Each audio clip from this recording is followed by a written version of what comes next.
తాగుబోతుకి తాగడం తప్పని చెప్పకూడదు. చెప్తే అంగీకరించలేడు. ఎట్ ద సేమ్ టైమ్ దశల వారీగా నీ చేత తాగించడం మానిపిస్తాను అంటే గూడా అంగీకరించడు. ఇంకా ఎంత బాగా తాగిస్తాడు అన్నది చెప్తే సంతోషిస్తాడు. ఆహ్, ఇది వాళ్ళ కుటుంబాలకి మాత్రం నచ్చదు. వాళ్ళ ఇంట్లో మహిళలకి, ఆళ్ళ పిల్లలకి నచ్చదు. ఎందుకంటే నాశనం అయ్యేది ఆ కుటుంబాలు కాబట్టి.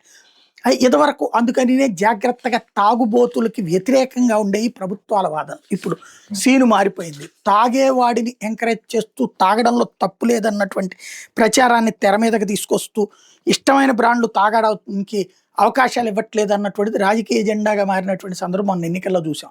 ఇప్పుడు ఆ తాగుబోతుల్ని సంతృప్తి పరిచే కార్యక్రమం ప్రారంభించి, లిక్కరు బెల్ట్ షాపులు పెట్టి, పర్మిట్ రూములు పెట్టి, దానికి ప్రభుత్వానికి ఆదాయం వస్తుంది. తాగబోయించినటువంటి దానికి గాను తాగుబోతుల నుంచి ఓట్లు వస్తాయి. ఇది ప్రభుత్వపు ఆలోచన. అయితే దానివలన మహిళలు, పిల్లలు, ఇతర దాని బాధితులు రేపు వ్యతిరేకంగా ఓటేస్తారు గాబట్టి, వాళ్ళని కవర్ చేయడానికి, వాళ్ళని డైవర్ట్ చేయడానికి తీసుకొచ్చినటువంటి విధానం లిక్కర్ కుంభకోణం అన్నటువంటిది. ప్రభుత్వ మద్యం దుకాణం ప్రైవేటు మద్యం దుకాణంగా జరిగితే కుంభకోణం అవుతది గానీ, ప్రైవేటు మద్యం దుకాణాలని, ప్రైవేటు బార్లని, ప్రైవేట్ పర్మిట్ రూములని, ప్రైవేట్ దాన్నేమంటారు లోకల్‌గా పెట్టుకునేటటువంటి ఈ బెల్ట్ షాపుల్ని ఎత్తేసి, ప్రభుత్వ మద్యం దుకాణం పెడితే అది అవినీతి అని చెప్పడం అనేటటువంటిది ఒక విచిత్రమైనటువంటి కథ నడిచింది.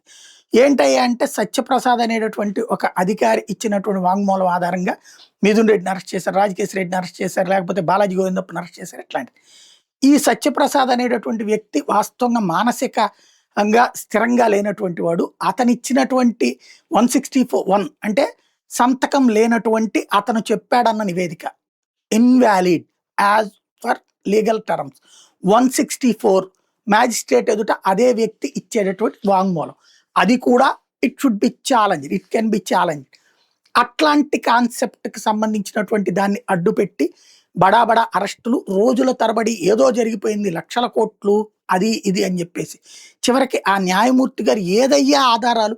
వాడు చెప్పాడని వీడు, వీడు చెప్పాడని వాడు ఇట్లాగ అరెస్టులు చేస్తున్నారు గాని అని అడిగితే, చివరికి ఓ 11,00,00,000 ఎవడిదో ఫార్మ్ హౌస్‌లో తీసుకొచ్చి, అది కూడా బీఆర్ఎస్‌కి సంబంధించిన నాయకుడు ఫార్మ్ హౌస్‌లోంచి తీసుకొచ్చి, లేదు లేదు ఇదే రాజకేశ్ రెడ్డిదని చెప్తే, రాజకేశ్ రెడ్డి అదేదో చూపించమంటే, దాని ఫోటోలు తీయండి, దాని వీడియోలు తీయండి, దాన్ని ఫోరెన్సిక్ చేయండి అనగానే, తమ గుట్టు ఎక్కడ బయటపడిపోతుందో అన్నటువంటి భయంతో ఆ డబ్బులన్నీ తీసుకెళ్ళిపోయి మిగతా బ్యాంక్ ఖాతాల్లో కలిపిచ్చేసేసి, అబ్బబ్బే మా దగ్గర డబ్బులు కూడా లేవండి, బ్యాంక్ ఇచ్చేసాం, బ్యాంక్ వాళ్ళు తీసుకెళ్ళిపోయేసి మిగతా డబ్బుల్లో కలిపేశారు అనే ఒక అబద్ధాన్ని పదే పదే చెప్పి, తద్వారా ఓవరాల్ లిక్కర్ కుంభకోణంలో ఇంతవరకు జరుగుతున్నదంతా అతి పెద్ద స్కామ్.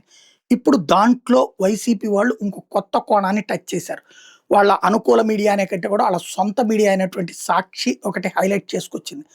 ఏంటయ్యా అంటే లిక్కర్‌కి సంబంధించినటువంటి వ్యవహారంలో ఈ సత్యప్రసాద్ అనే ఆయన వాంగ్మూలం ఏదైతే ఉందో, అతను వాస్తవంగా మానసికంగా స్థిమితంగా లేడు. సైకలాజికల్ ట్రీట్మెంట్ తీసుకున్నాడు. హైపర్ ఫీలింగ్స్‌తో ఉన్నటువంటి అతను అన్నటువంటి పాయింట్‌ని మెన్షన్ చేసుకొచ్చారు. అట్లాంటి వ్యక్తి ఇచ్చే వాంగ్మూలం చెల్లదని. అవన్నీ తర్వాత విట్‌నెస్‌లో కొట్టేయడానికి పనికొస్తాయి. కేస్ కొట్టేయడానికి పనికొస్తాయి. ముందు అరెస్ట్ చేయడానికైతే అతని వాంగ్మూలం పనికొస్తుంది. ఇది గుర్తుంచుకోవాల్సింది.